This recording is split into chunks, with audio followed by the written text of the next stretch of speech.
The great council chamber of Station Harmony stretched across 3 kilometers of gleaming metal and crystal. Representatives from 40,000 worlds gathered here every cycle to discuss trade routes, settle minor disputes, and celebrate another year of peace. Today marked the 300th anniversary of the Great Armistice, and the mood was festive. Ambassador Kethvar of the Vorthak Collective adjusted his crystalline form to catch the light better as he addressed the assembly. His species had been the greatest strategists in the galaxy for millennia, their crystal minds capable of processing millions of tactical scenarios simultaneously. Yet even they had grown comfortable in this age of peace. Fellow beings, Kethvar's harmonic voice resonated through the chamber. We celebrate not just 3 centuries without war, but the greatest achievement in galactic history. Never before have so many species lived in harmony. The Zephyrian hive mind representative pulsed with agreement, their collective consciousness rippling through the thousands of individual bodies that made up their delegation. Beside them, the energy-based luminals flickered in patterns that expressed joy and contentment. Representatives from dozens of other species added their own forms of approval. In a small section near the back, 5 humans sat quietly. They wore simple gray robes and had declined the offer of a translator, speaking perfect galactic standard when addressed. Most delegates had forgotten they were even present. This was typical of humans. The human species had appeared on the galactic stage exactly 300 years ago, at the end of the devastating 1,000-year war. That conflict had consumed entire star systems and brought even the most powerful civilizations to their knees. The war had ended suddenly and mysteriously, with all combatants simply laying down their weapons and agreeing to peace. Shortly after, humans had emerged from the outer rim with offers of mediation and trade. Since then, humans had established small colonies on frontier worlds, far from the major trade routes and political centers. They exported simple goods like art, literature, and agricultural products. Human diplomats were respected for their wisdom and calm demeanor, often called upon to settle disputes between other species. They spoke softly, moved carefully, and seemed to carry an aura of deep peace. Dr. Sarah Chen, the lead human representative, listened to the speeches with apparent interest. Her weathered face showed no emotion as delegate after delegate praised the peaceful galaxy they had built together. When asked to speak, she simply stood and bowed slightly. "We are honored to share in this celebration," she said in her quiet voice. "Peace is precious. We hope it continues for many more centuries." The other humans nodded silently and returned to their seats. This was the extent of human participation in galactic politics. They contributed little to debates, made no territorial claims, and seemed content to exist on the margins of civilization. What the galaxy did not know was that every human colony world contained vast underground complexes filled with the most advanced military technology ever created. What they did not know was that every human trader was actually an intelligence operative, carefully mapping the strengths and weaknesses of every species they encountered. What they did not know was that the peaceful farmers and scholars living on remote human worlds spent half their time training for war. Most importantly, what they did not know was that Earth itself had been transformed into the ultimate fortress. The human homeworld's entire population of 12 billion lived in underground cities, while the surface had become one massive weapons platform. Every human child learned warfare alongside mathematics. Every adult maintained combat readiness while pursuing their chosen profession. Admiral James Harrison stood in the command center buried 3 kilometers beneath the Pacific Ocean.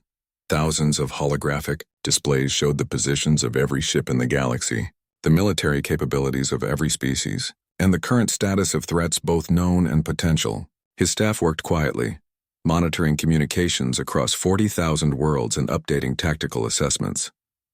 "Status report," Harrison said calmly. "All monitoring stations report normal activity." "Sir," replied Commander Lisa Park. "The anniversary celebration is proceeding as expected. No unusual military movements detected in any sector.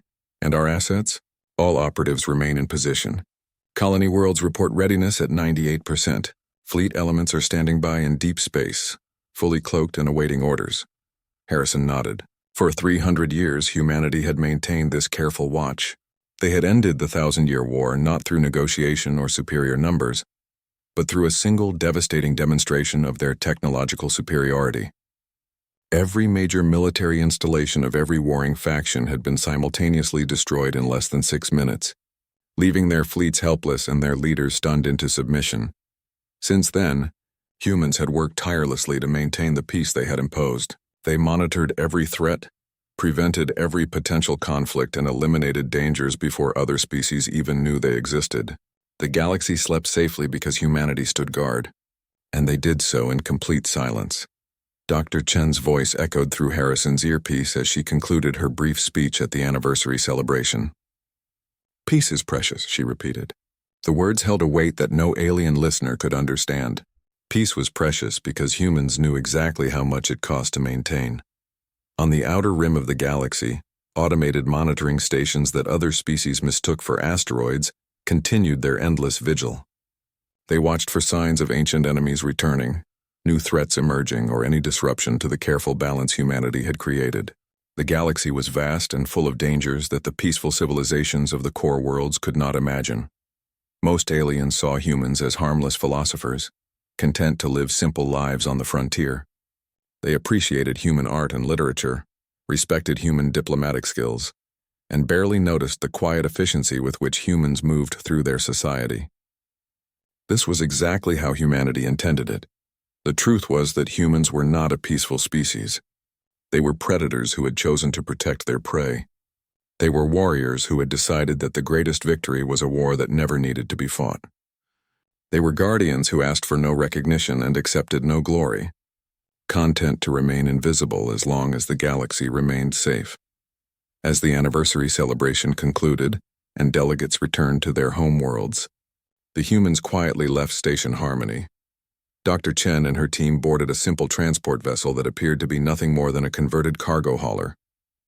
In reality, it was armed with weapons that could destroy a battle cruiser and equipped with stealth technology that made it invisible to every scanner in the galaxy. "Another successful year," Dr. Chen murmured as they departed. Her colleagues nodded silently. 300 years of peace, and most of the galaxy believed it was natural. They could not conceive that such tranquility required constant vigilance, careful planning, and the willingness to act with swift and terrible efficiency when necessary.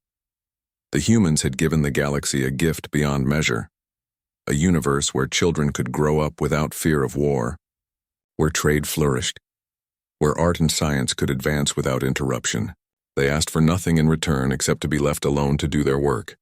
But in the depths of space, something stirred. Ancient sensors detected energy signatures that had not been seen for millennia.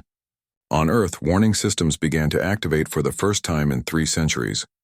Admiral Harrison received reports that made his blood run cold, though his expression remained perfectly calm. The Devourers were returning, and the galaxy's long sleep was about to end. The alert reached Admiral Harrison at 0347 hours, Galactic Standard Time. Deep Space Monitoring Station Omega-7 had detected massive energy signatures moving through the void between galaxies. The automated systems had tried to categorize the readings for 6 hours before finally admitting failure and sending an emergency transmission to Earth. Harrison studied the data with growing concern. The energy patterns were unlike anything in the current galactic database, but they matched perfectly with records buried in humanity's most classified archives. Records from before the 1,000-Year War, from the time when all organic life had united against a common enemy. "Computer, access Archive Omega," Harrison commanded. "Authorization Harrison Alpha 779. "Archive accessed," the artificial intelligence responded. "Warning, this information is classified at the highest level. Display historical threat assessment. The Devourers." The holographic display filled with images that made Harrison's jaw tighten. Mechanical constructs the size of moons, their surfaces bristling with weapons and harvesting equipment. Swarms of smaller ships that moved like living things but showed no life signs. Entire star systems reduced to empty space, every planet stripped down to its core for raw materials. The Devourers had appeared in the galaxy almost 10,000 years ago. They were a machine intelligence, but unlike any artificial life form the organic species had encountered. They did not seek to coexist or communicate. They existed only to consume, to convert all matter and energy into more of themselves.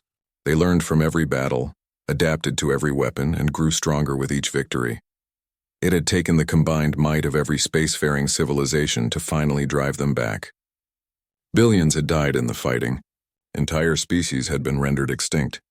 The victory had been so costly that most races had agreed never to speak of the Devourers again, hoping that forgetting them would somehow ensure they never returned. But humans remembered everything. "Sir," Commander Park entered the control room, her face pale. "We're receiving emergency transmissions from monitoring station Omega 12. The energy signatures have entered our galaxy." Harrison closed the historical files and activated the current threat board. Red dots appeared at the galaxy's edge, moving steadily inward. The computer calculated their trajectory and displayed a series of star systems directly in their path. "Time to first contact?" Harrison asked. "Based on current speed, the Devourers will reach the Kethvar system in 72 hours. Harrison nodded grimly. The Kethvar system was home to 15 billion crystalline beings and served as one of the galaxy's major industrial centers. It would be an attractive target for the Devourers' harvesting operations. "Initiate Protocol 7, Harrison ordered. "Begin silent evacuation of all human assets in the Outer Rim sectors. Activate Deep Space Fleets Charlie through Foxtrot, and get me a secure channel to Dr. Chen." The command center erupted into controlled activity. Officers began implementing plans that had been refined over 3 centuries but never used. Across the galaxy, human operatives received coded messages and began preparing for the end of the peaceful age. Dr. Chen's image appeared on Harrison's private screen. She was aboard her transport, still wearing the simple gray robes from the anniversary celebration. Behind her calm expression, Harrison could see the sharp intelligence that had made her humanity's chief diplomat for 30 years. "The monitoring stations have confirmed it," Harrison said without preamble. "The Devourers are back." Chen closed her eyes for a moment. When she opened them, her expression had changed subtly. The peaceful philosopher was gone, replaced by something harder and infinitely more dangerous. "Estimated force size?" she asked. "Computer analysis suggests a main fleet of approximately 50,000 constructs, with scout forces already deployed ahead. They're moving at standard Devourer sweep formation." "Then they haven't changed their tactics significantly." Chen paused. "How long before they're detected by galactic sensors?" 36 hours, assuming they maintain current course and speed. "We need to inform the Confederation Council immediately. They'll need time to prepare evacuation procedures." Harrison shook his head. "Sarah, you know how this will go. They haven't fought a real war in 3 centuries. Most species have no idea what the Devourers are capable of. They'll try to negotiate, or send exploration fleets to make contact. They'll be slaughtered, perhaps," Chen said quietly. "But they deserve to know what's coming. And we need to maintain our cover for as long as possible." She was right, of course. If humanity revealed their true capabilities too early, it would raise questions about how they had obtained such advanced technology and why they had hidden it. The galaxy's trust in their peaceful human neighbors would be shattered, even if they managed to defeat the Devourers. "I'll return to Station Harmony and call an emergency session," Chen continued. "Buy us as much time as you can." The transmission ended, leaving Harrison alone with his thoughts. He called up tactical assessments of the galaxy's current military forces and felt his heart sink. The Vorthak had perhaps 1,000 warships, impressive for their crystal-based technology, but woefully inadequate against Devourer constructs. The Zephyrians relied on swarm tactics with millions of small craft, which had proven completely ineffective against adaptive machine intelligence. Most other species had reduced their military forces to mere peacekeeping units. Only the humans were ready for this war. Only they had spent the last 3 centuries preparing for the Devourer's inevitable return. 30 hours later, the first refugee ships began arriving at Station Harmony.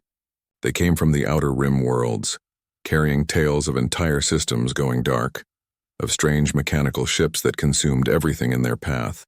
The crew spoke of watching planets being stripped bare in a matter of hours, their populations harvested for biological materials. The Confederation Council convened an emergency session. Representatives who had been celebrating peace just days before now faced reports that seemed to come from their worst nightmares. Many refused to believe the initial accounts, insisting that there must be some misunderstanding. Dr. Chen stood before the assembly and spoke in her characteristically quiet voice. "The refugees speak the truth. The ancient enemy has returned. The Devourers are moving through our galaxy, and they will not stop until everything is consumed. Impossible, declared Ambassador Kethvar. The Devourers were destroyed millennia ago. This must be some new threat using similar technology. Chen activated a holographic display showing the energy signatures detected by monitoring stations. The patterns are identical to archived Devourer readings. The targeting priorities match their historical behavior, and the rate of system consumption is exactly what the old records predicted. A luminal representative flickered with distress patterns. Even if this is true, surely we can negotiate.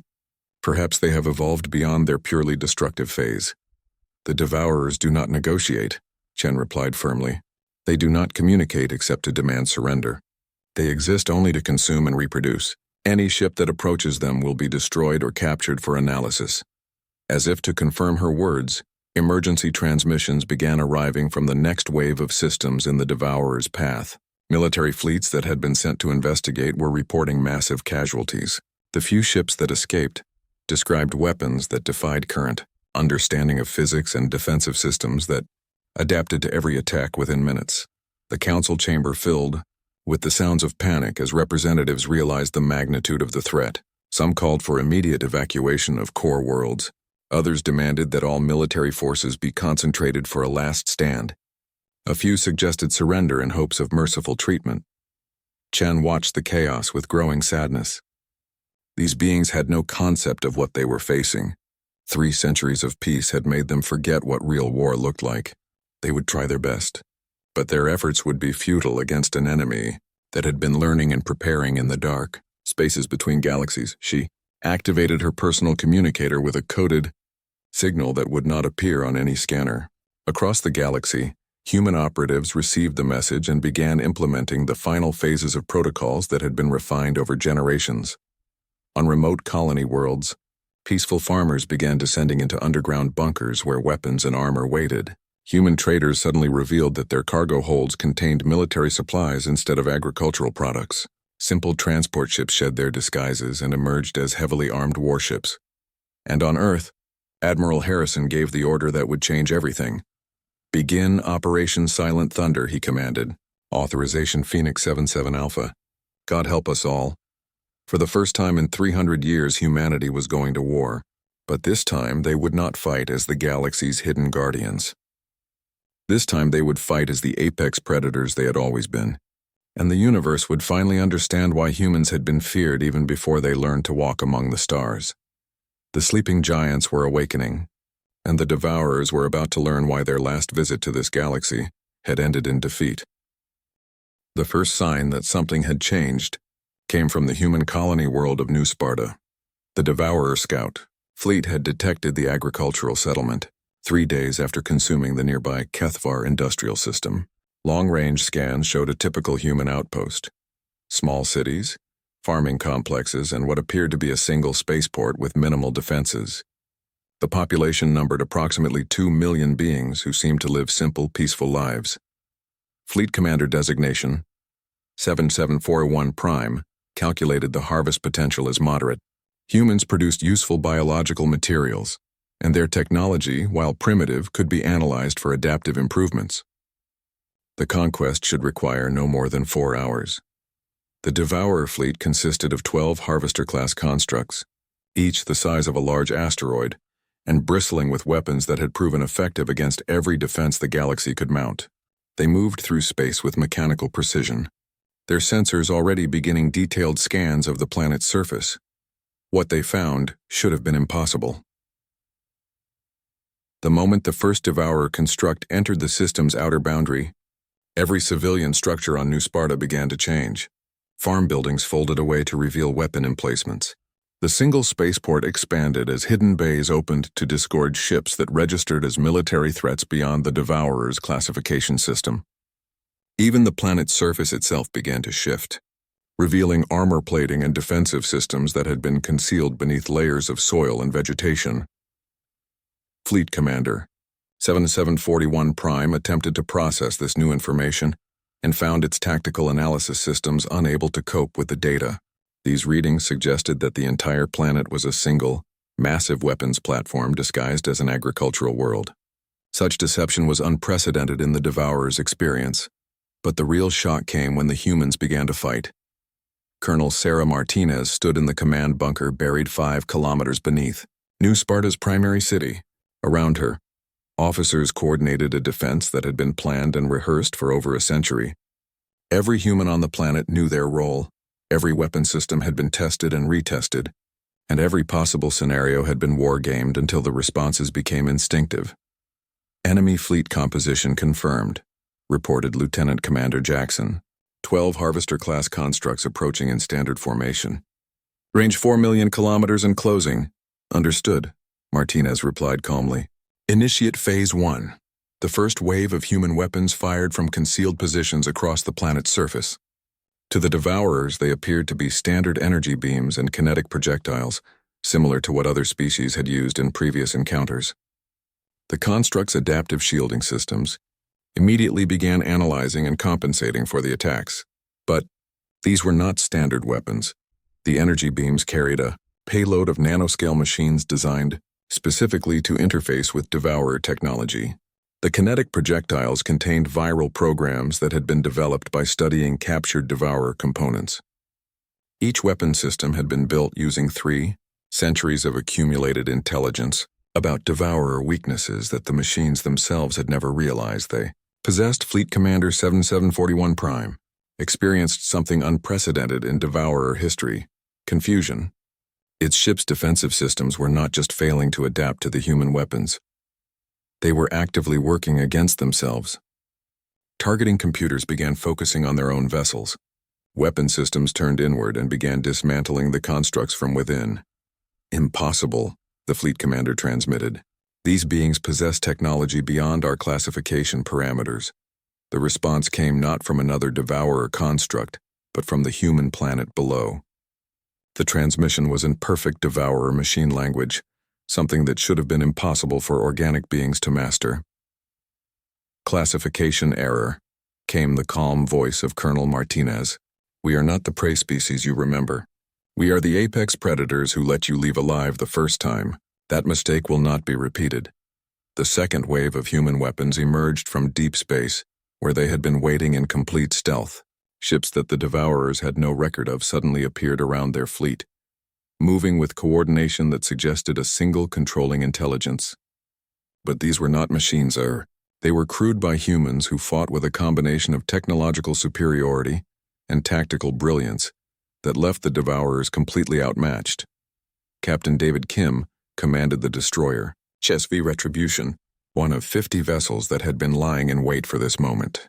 His ship was built using technology that other galactic species could not even imagine, powered by controlled singularities and armed with weapons that manipulated fundamental forces. Target the lead construct, Kim ordered. Fire solution Charlie 7. The Retribution's main weapon fired a beam that existed in 17 dimensions simultaneously. It passed through the Devourer construct's shields as if they were not there, then began systematically dismantling the target at the molecular level. The massive war machine simply came apart, its components separating and drifting harmlessly through space. Across the human fleet, similar weapons fired with devastating effect. Devourer constructs that had seemed invincible were reduced to scrap metal in seconds. The few survivors found their own systems turning against them as human viral programs spread through their networks.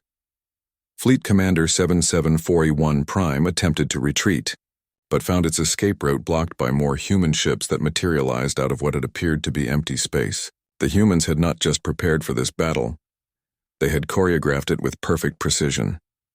Attention, Devourer fleet. Martinez's voice came again. You are outmatched and surrounded. Surrender your vessels for analysis or be destroyed.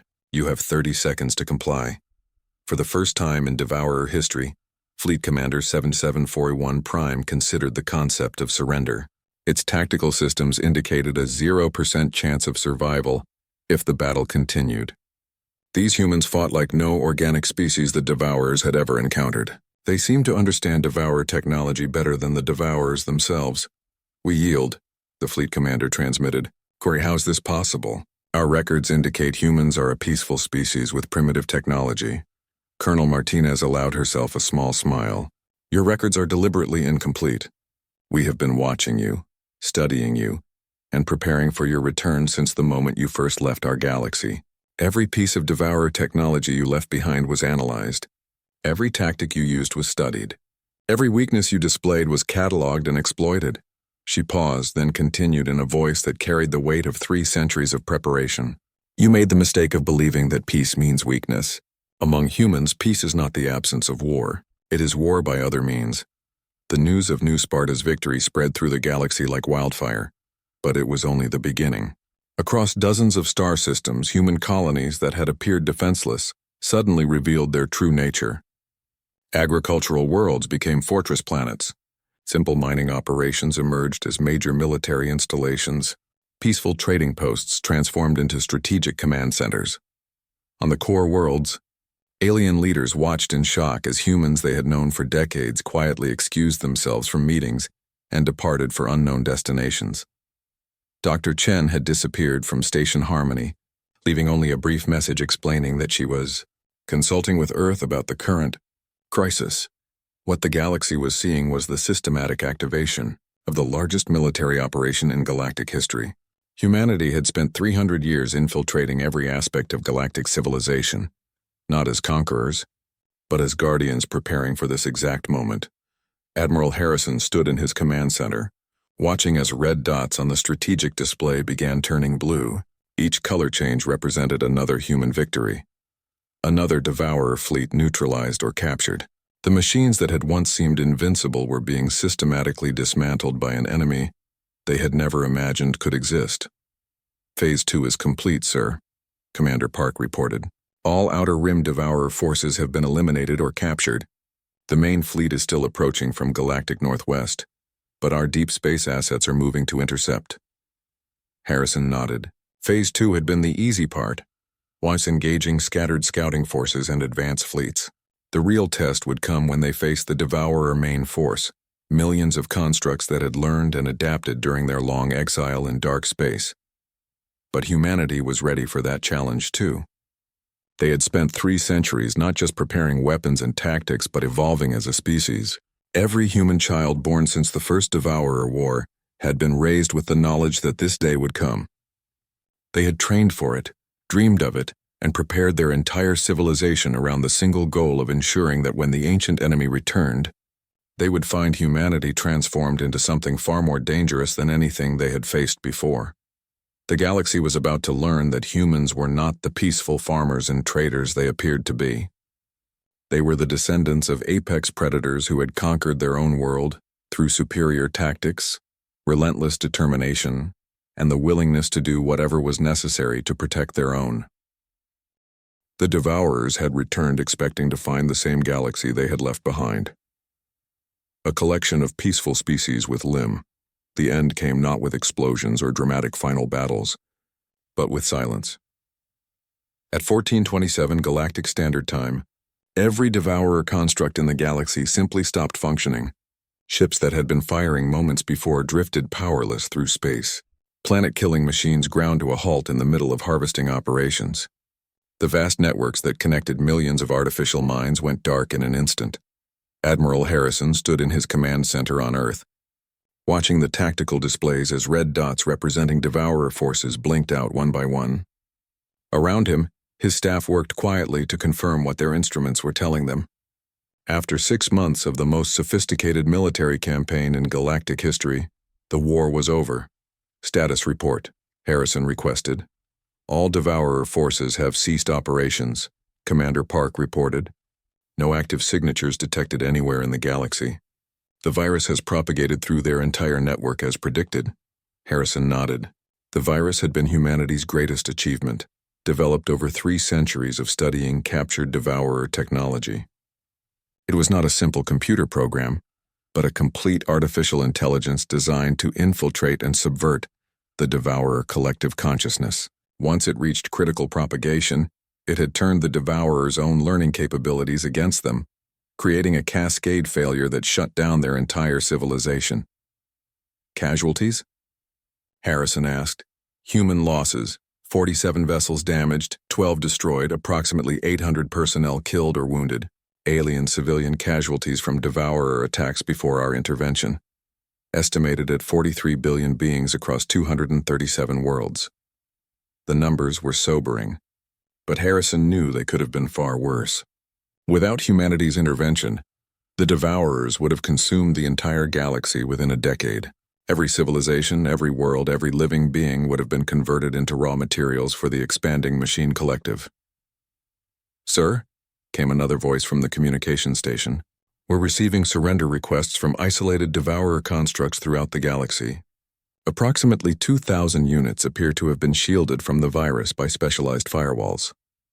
Transfer them to Analysis Division," Harrison ordered. "Full quarantine protocols. We'll need to study their modifications to ensure the virus remains effective." He paused, then added, "And begin Phase 4. Phase 4 was perhaps the most ambitious part of humanity's plan. Having revealed their true capabilities to defeat the Devourers, they now face the challenge of returning to their role as the galaxy's hidden guardians. The other species had witnessed incredible displays of human military power, but they must not be allowed to understand the full scope of what they had seen. Across the galaxy, human forces began implementing protocols designed to minimize their visible presence. Advanced warships activated holographic disguises to appear as simple cargo vessels. Weapon platforms powered down and became indistinguishable from space debris. Entire fleets seemed to vanish as if they had never existed. Dr. Sarah Chen stood before the emergency session of the Galactic Confederation Council. The chamber was packed with representatives who had spent the last 6 months watching humans wage a type of warfare beyond their comprehension. They had seen human ships appear from empty space, weapons that defied physics, and tactics that seemed to account for variables no organic mind could process. Now they wanted answers. "Dr. Chen," said Ambassador Kethvar, his crystalline form resonating with barely controlled emotion, "the Confederation demands a full explanation of human military capabilities. The technology your species has displayed during this conflict exceeds anything in our databases. How long have you possessed such weapons?"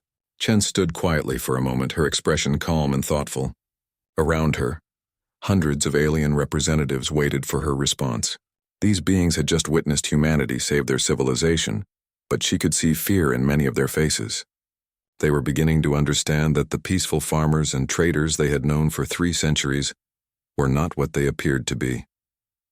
"Ambassador Kethvar," Chen replied in her characteristic soft voice, "humanity has always possessed the capability to defend ourselves and our allies. We simply had no reason to display these capabilities until now." "That is not an answer," pressed a luminal representative, flickering with agitation. "Your ships use technology that appears to violate fundamental physical laws. Your weapons affected Devourer systems in ways that should be impossible. Your forces moved with coordination that suggests artificial intelligence beyond anything in galactic databases." Chen nodded acknowledgement. "The Devourers were an existential threat to all organic life. We responded with whatever means were necessary to eliminate that threat. But where did this technology come from?" demanded a Zephyrian speaker. 300 years ago, humans arrived in our galaxy with simple ships and basic equipment. How did you develop such advanced capabilities in so short a time?" "We have always been a species that learns quickly," Chen answered. "When we learned of the Devourer threat from historical records, we began preparing appropriate countermeasures. It was technically true, though it left out the fact that humanity had been preparing for galactic-scale warfare since before they had achieved spaceflight. Earth's governments had united specifically to develop the military capabilities needed to survive in a hostile universe, and every human institution had been built around that goal." The questions continued for hours, but Chen deflected each one with polite non-answers.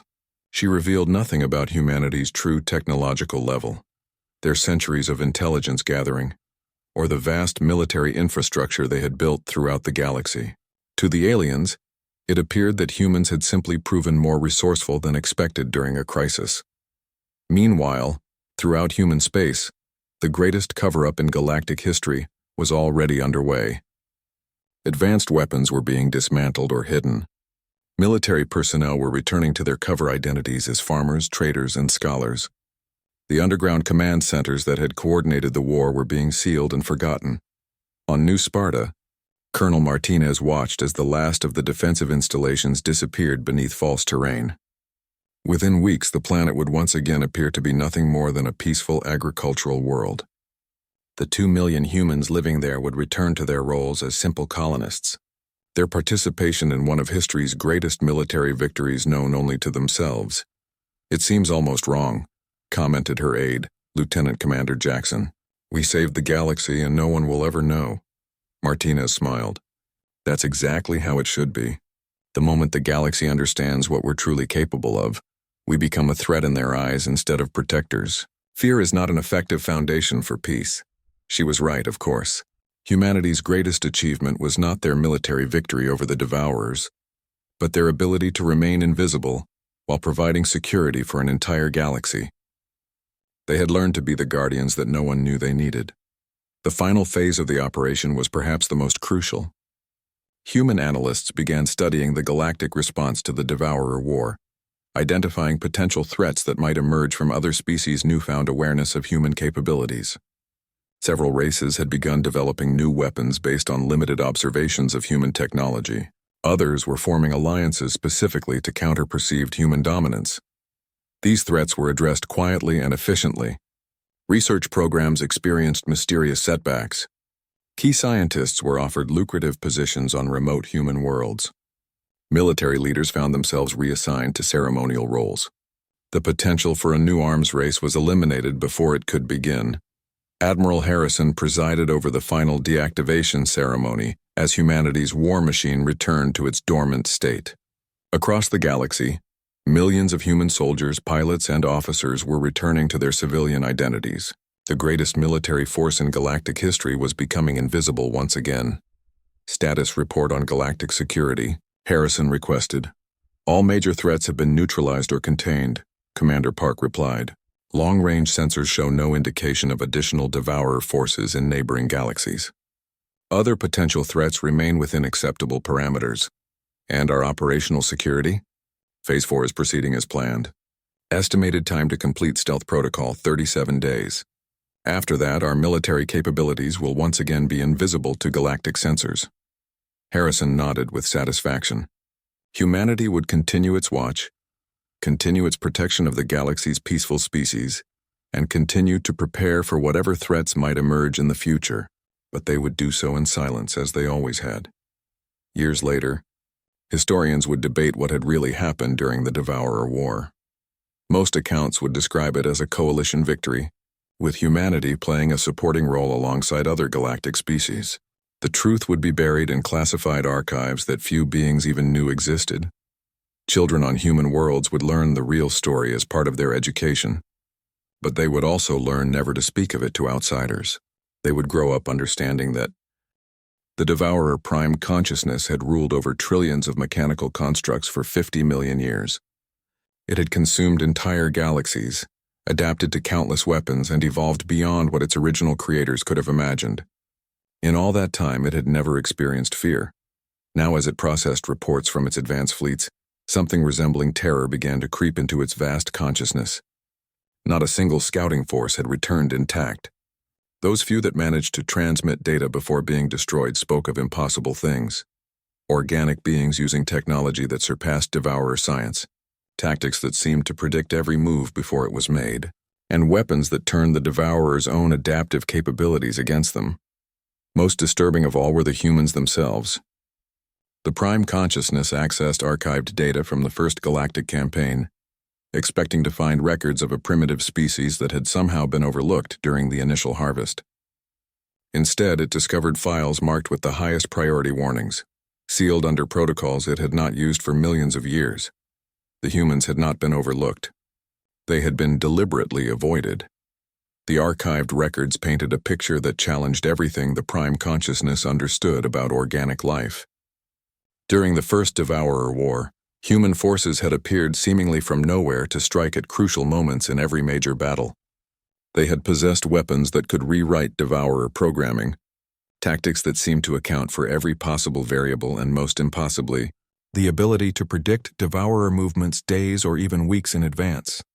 The war had ended not when the Organic Alliance achieved victory, but when humanity had delivered an ultimatum directly to the Prime Consciousness itself.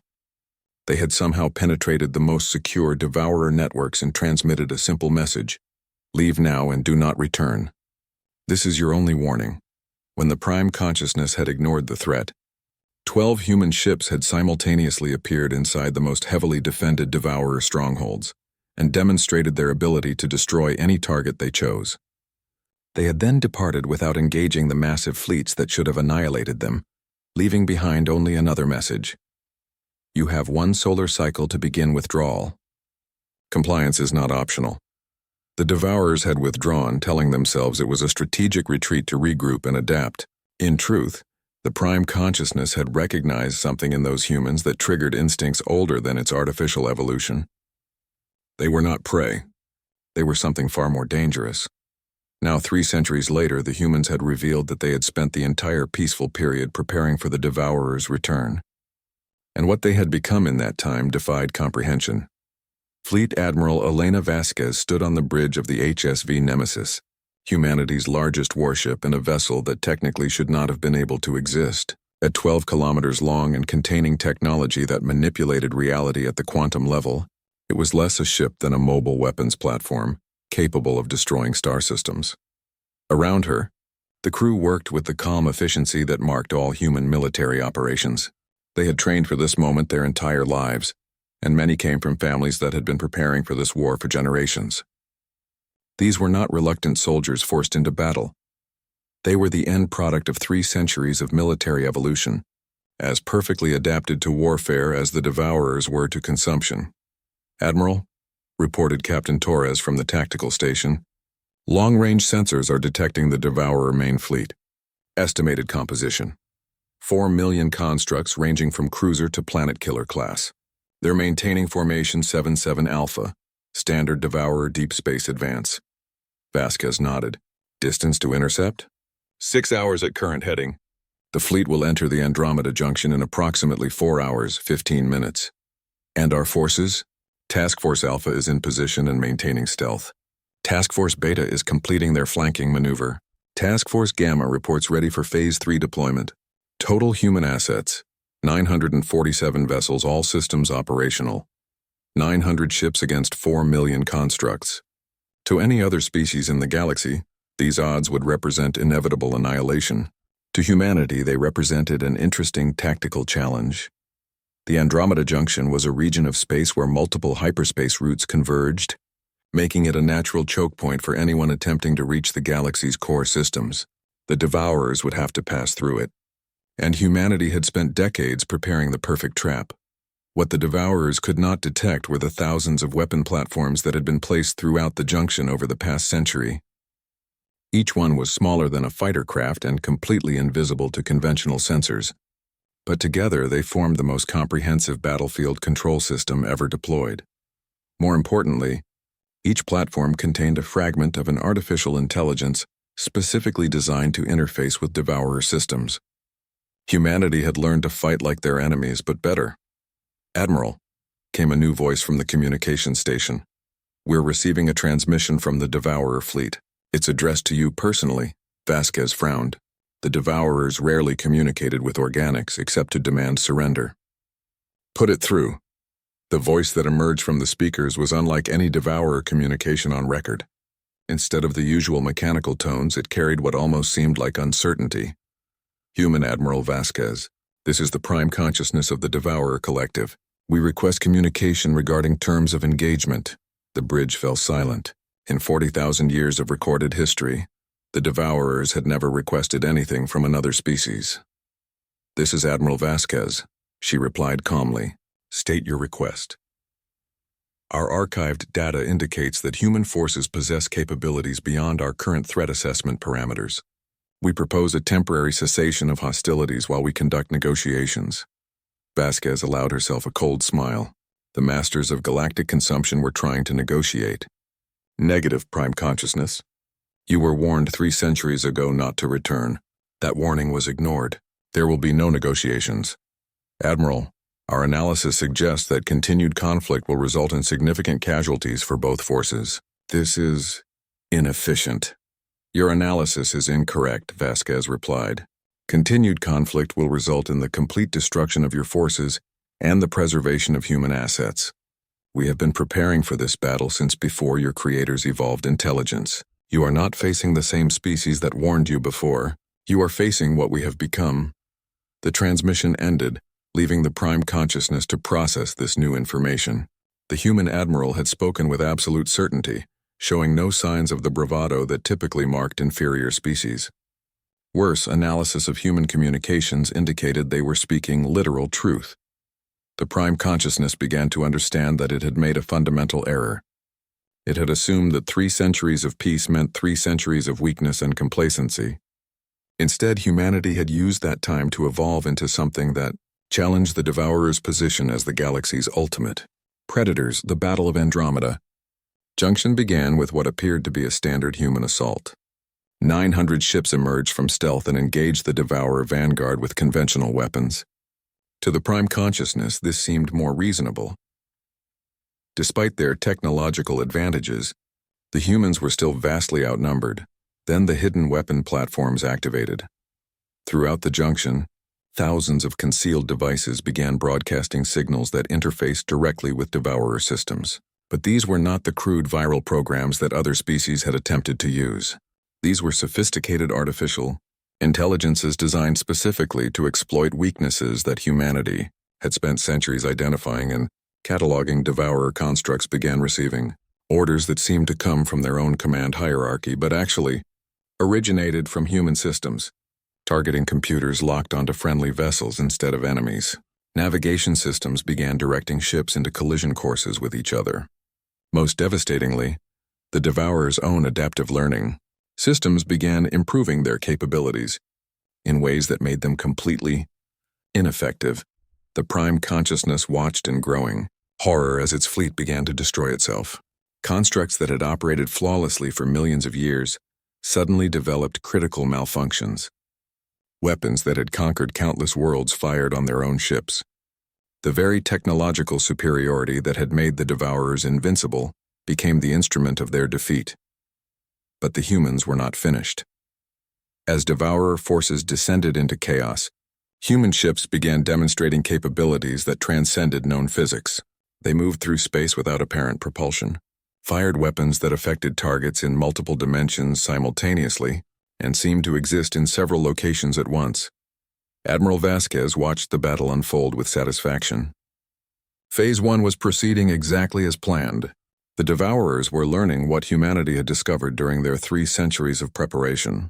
That true warfare was not about technology or numbers, but about understanding your enemy better than they understood themselves.